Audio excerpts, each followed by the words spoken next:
আমরা আল্লাহ ছাড়া অন্য কারো তোয়াক্কা করি না। সুতরাং ফেলানীকে যারা হত্যা করেছে তাদেরকে হত্যার কাঠগড়ায় দাঁড় করিয়ে ফাঁসির রায় কার্য করে ওই আবার কাটা তারের মধ্যে ঝুলিয়ে রাখলেই কেবল ফেলানীর সাথে, ফেলানীর আত্মার সাথে বাংলাদেশ সুবিচার করবে বলে মনে করি।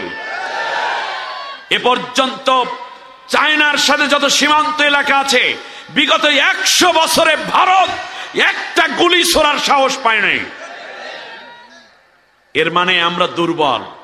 আজকে রাস্তা দিয়ে যখন আসতেছিলাম তখন দেখতে পেলাম মহিলা তাদের বাচ্চা নিয়ে কেউ দাঁড়িয়ে আছে, মেয়েরা রাস্তায় কেউ দাঁড়িয়ে আছে, হয়তোবা মাহফিল শোনার জন্য অপেক্ষা করছে।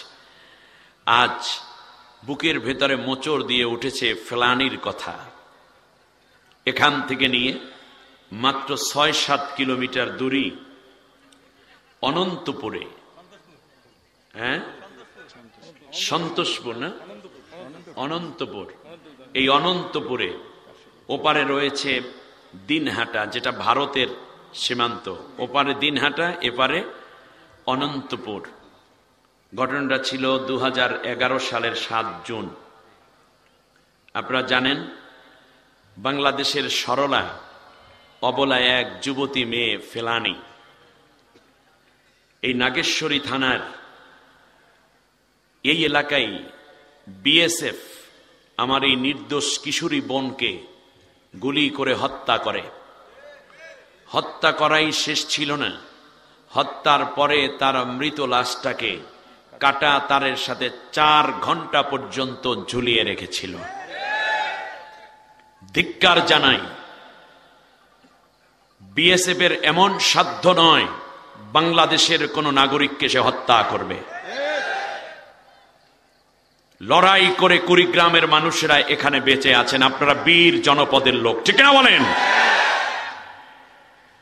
আমরা একটি স্বাধীন সার্বভৌম দেশকে দালাল সরকার থাকার কারণে তারা যেভাবে এগিয়ে গিয়েছিল, কেবলমাত্র ওদের কারণেই তারা বেশি তাদের হাতটা বাড়িয়ে দিয়েছিল, কিন্তু হাত গুড়িয়ে দিয়েছে বাংলাদেশের ছাত্র সমাজ। এই বিচার কতটুকু হয়েছে, কিন্তু ফেলানীকে তো আমরা ফিরিয়ে পাইনি। বাংলাদেশের সবচেয়ে বড় সীমান্ত সংযোগ রয়েছে ভারতের সাথে, কিন্তু ভারত আমাদেরকে কি দিয়েছে? ভারত আমাদেরকে বর্ষার সময় পানি দিয়ে ডুবাইয়া মারে, আর যখন ড্রাই সিজন আসে তখন পানি আটকে রেখে আমাদের বালু দিয়া মারে, মরুভূমি বানিয়ে দেয় এই 8টা জেলাকে, ঠিক না বলেন? শুধু তাই না, ফারাক্কাবাদের সমস্যা আজও সমাধান হয়নি। শুধু কি তাই, আমাদের 3 বিঘা করিডোরের যেই জায়গাটি রয়ে গেল সেইটার সীমান্তবর্তী দিনাজপুর দিয়ে তাদের অংশ তারা ঠিকই নিয়ে গেল ইন্দিরা মজিব চুক্তির মাধ্যমে, কিন্তু 3 বিঘার সমাধান তারা এখনো করে নাই। আমাদের তিস্তা চুক্তির পানির সমাধান তারা এখনো করে নাই। ফারাক্কাবাদের সমাধান এখনো তারা করে নাই। ভারত আমাদেরকে দেয় অবৈধ অস্ত্র, ভারত আমাদের সীমান্ত দিয়ে দেয় ফেন্সিডিল, ইয়াবা, কোকেন, তারি, মারজুয়ারা, প্যাথিডিন, ইয়াবা, হিরোইন, গাঁজা, ঠিক না বলেন? ভারত আমাদের থেকে নিয়ে যায় আমার দেশের অনেক সম্পদ, যা লুট করে করে নিয়ে যায়। স্বাধীনতার সময় থেকে নিয়ে মেজর জলিলের লেখা অরক্ষিত স্বাধীনতাই পরাধীনতা, এই বইটি আপনাদের পড়া উচিত। ইতিহাস জানুন। বন্ধু প্রতিম এই দেশটিকে আমরা কত ভালোবাসি। এখন দেখলাম এই আদামি কোম্পানি নাকি একটা আছে না, কয়লা, সে 2.5 গুণ বেশি দামে বাংলাদেশকে বিক্রি করেছে, আর পালাতক সরকার সেইটাকে কিনে এনে এমন করেছে যাতে করে ওখান থেকে নিজেও কিছু পায়। রূপপুর পারমাণবিক বিদ্যুৎ কেন্দ্র থেকে, সেখান থেকে হাজার হাজার কোটি টাকা তারা আত্মসাৎ করেছে। একজন ব্যবসায়ী 36,000 কোটি টাকা শুধু বিদেশে পাচার করেছে। 36,000 কোটি টাকা, যাকে আপনারা বলতেন দরবেশ। নিজের কুকাম নিজে যখন বুঝতে পারল, তখন পালাবার সিদ্ধান্ত নিয়ে কি সুন্দর সাদা দাড়ি সেটাকে কামিয়ে, মোষ কামিয়ে, শেষ পর্যন্ত সাদা চুলগুলোকে কালো করে ফেলেছে।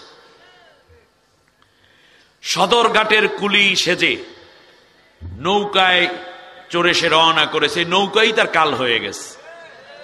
নৌকা দিয়ে অনেক আকাম করেছে, নৌকায় যখন কোস্টগার্ড ওঠে তখন সব চোরগুলো ধরা পড়ে, ঠিক না বলেন? নৌকায় চড়লো কোস্টগার্ড, কাপড় নষ্ট করে ফেলেছে ধরার আগেই।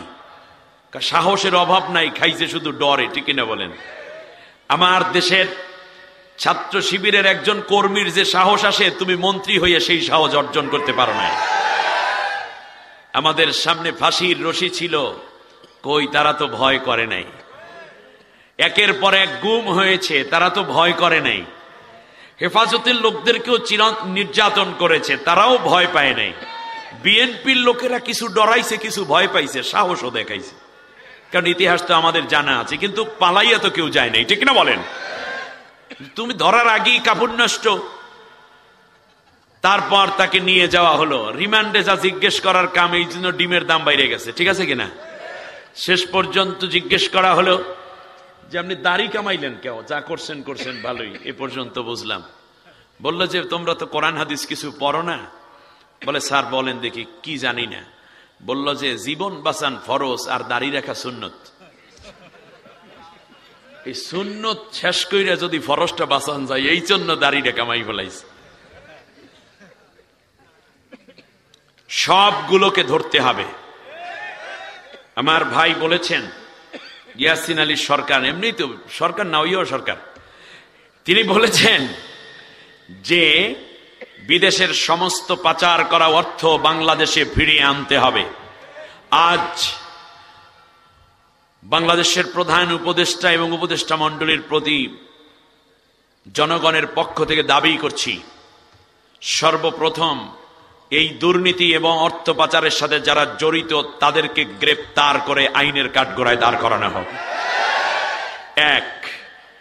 দ্বিতীয় হচ্ছে তাদেরকে জেল থেকে আদালত পর্যন্ত নিতে কিংবা ট্রাইব্যুনাল পর্যন্ত নিতে এই ভাজওয়ালা পাঞ্জাবি, ফুরফুরে মেজাজ আর মার দেওয়া শাড়ি আমরা দেখতে চাই না।